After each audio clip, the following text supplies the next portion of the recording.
Hello friends, तो इस video में हम क्लास 10th का जो क्रैश कोर्स करा रहे हैं ऑब्जेक्टिव का, तो आप लोग इस सीरीज को देख कर जाइएगा। 100% एग्जाम में यहीं से आएगा।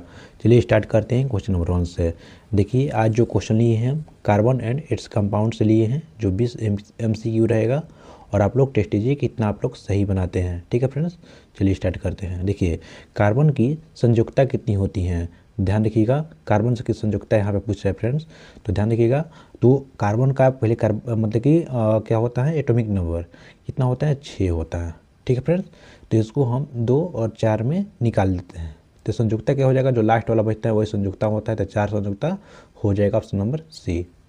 चलिए आगे चलते हैं। देखिए, कार्बन की बाह्य कक्ष में जो 4 इलेक्ट्रॉन होते हैं इसी को हम संयुक्ता कहते हैं, ध्यान रखिएगा। और जो कार्बन होता है तो यह क्या होता है, उपधातु होता है। देखिए आगे चलते हैं। देखिए फ्रेंड्स, निम्नलिखित में से कौन सा जो कार्बनिक यौगिक हैं, ध्यान देखिए, कार्बनिक यौगिक की बात करते हैं तो ऑप्शन नंबर सी हो जाएगा, जो CH4 होता है, मीथेन। ठीक है ना, मीथेन जो होता है कार्बनिक यौगिक हो जाता है। क्वेश्चन नंबर 3 देखिए, अल्कीन का जो सूत्र होता है क्या होता है। देखिए फ्रेंड्स, एक होता है अल्कीन, एक कीन होता है, एक होता है कीन, एक होता है काइन। ठीक है ना, तो इसमें CnH2n होता है और +2 हो जाएगा। इसमें CnH2n हो जाएगा और YNE रहेगा तो CnH2n -2 हो जाएगा। ठीक है फ्रेंड्स, यहाँ पे इन बोल रहा है, CnH2n माइनस मतलब +2 हो जाएगा। ठीक है ना, ऑप्शन नंबर बी हो जाएगा। चलिए आगे चलते हैं। क्वेश्चन नंबर 4 पे देखिए, इथेन का जो आणविक सूत्र होता है कितने क्या होता है, ध्यान रखिएगा फ्रेंड्स, इथेन बोल रहा है। ठीक है ना, इसमें मीथेन, इथेन, प्रोपेन, ब्यूटेन हो जाता है। ठीक है ना, मीथेन, इथेन, इथेन मतलब 2, कार्बन यहाँ पे कितना हो जाएगा, 2। ठीक है, तो ऑप्शन नंबर सी हो जाएगा, तो ध्यान रखिएगा। चलिए आगे चलते हैं। क्वेश्चन नंबर 5 पे, निम्नलिखित में से कौन सा असंतृप्त हाइड्रोकार्बन है, ध्यान रखिएगा। असंतृप्त हाइड्रोकार्बन की बात करते हैं तो ऑप्शन नंबर सी हो जाएगा, एथीन। ठीक है, चलिए आगे चलते हैं। क्वेश्चन नंबर 6 पे, इथेनॉल का रासायनिक सूत्र क्या हो जाएगा, ध्यान रखिएगा, ऑप्शन नंबर बी हो जाता है, C2H5OH होता है, इसे इथाइल अल्कोहल भी कहते हैं हम। क्वेश्चन नंबर 7 देखिए फ्रेंड्स, सिलिका में कौन सा अम्ल पाया जाता है, सिलिका में ध्यान रखिएगा, option number C, acetic acid पाया जाता है। क्वेश्चन नंबर 8 देखिए, साबुन किस मतलब की प्रक्रिया द्वारा बनता है, बात करते हैं साबुन की प्रक्रिया तो ऑप्शन नंबर सी हो जाएगा, साबुनीकरण द्वारा बनता है। इसमें हेड और टेल दोनों लगा रहता है साबुन में। ठीक है, क्वेश्चन नंबर 9 देखिए, निम्न में से कौन सा अल्कोहल का गुण है, बताइए। और अल्कोहल का गुण यहाँ पे पूछ रहे हैं। ठीक है फ्रेंड्स, तो ऑप्शन नंबर सी हो जाएगा, तो क्या हो जाएगा, जौन मतलब कि जलने वाला होता है अल्कोहल। ठीक है, आगे चलते हैं। क्वेश्चन नंबर 10 देखिए, मतलब डिटर्जेंट का प्रयोग क्यों किया जाता है, ध्यान देखिएगा, डिटर्जेंट का प्रयोग ऑप्शन नंबर बी हो जाएगा, कठोर जल को प्रभावी करने के लिए, ध्यान रखिएगा।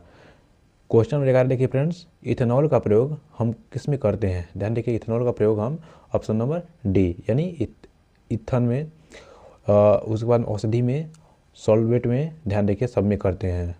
क्वेश्चन नंबर 12 देखिए, कार्बन श्रृंखला बनाने की जो क्षमता को क्या कहते हैं, ध्यान देखिए, इसको क्या बोलते हैं, ऑप्शन नंबर सी, इसे काइटिनेशन बोलते हैं। 13 नंबर देखिए, मीथेन किस गैस का मुख्य घटक होता है, जो मीथेन होता है ऑप्शन नंबर डी, LPG और CNG का मुख्य घटक होता है, ध्यान रखिएगा।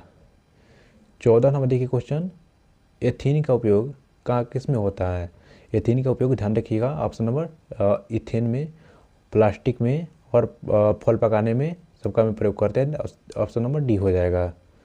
15 नंबर देखिए, निम्नलिखित में से कौन सा जो कार्बोलिक एसिड होता है, कौन, ध्यान रखिएगा, option number C, ethanoic acid हो जाता है। ठीक है फ्रेंड्स, आप याद रखिएगा, COOH हो जाता है एथेनोइक एसिड। ठीक है, आगे देखते हैं। क्वेश्चन नंबर 16 पे, डबल बॉन्ड किस में पाया जाता है, ध्यान रखिएगा, डबल बॉन्ड देखिए फ्रेंड्स, ऑप्शन नंबर सी हो जाएगा, इसको एल्कीन बोलते हैं। ठीक है ना, तो क्या हो जाएगा, अल्कीन और CnH2n होता है। ठीक है ना, तो इसमें सी और सी। ठीक है फ्रेंड्स, यहाँ पे डबल बॉन्ड हो जाएगा और यहाँ पे H रहेगा और यहाँ पे भी H रहता है। ठीक है ना, ध्यान रखिएगा और आप लोग भी ध्यान रखिएगा। ठीक है फ्रेंड्स, यहाँ पे H रहेगा और यहाँ पे भी H रहता है, तो C2H4 हो जाता है। ठीक है, ध्यान रखिएगा। चलिए आगे चलते हैं।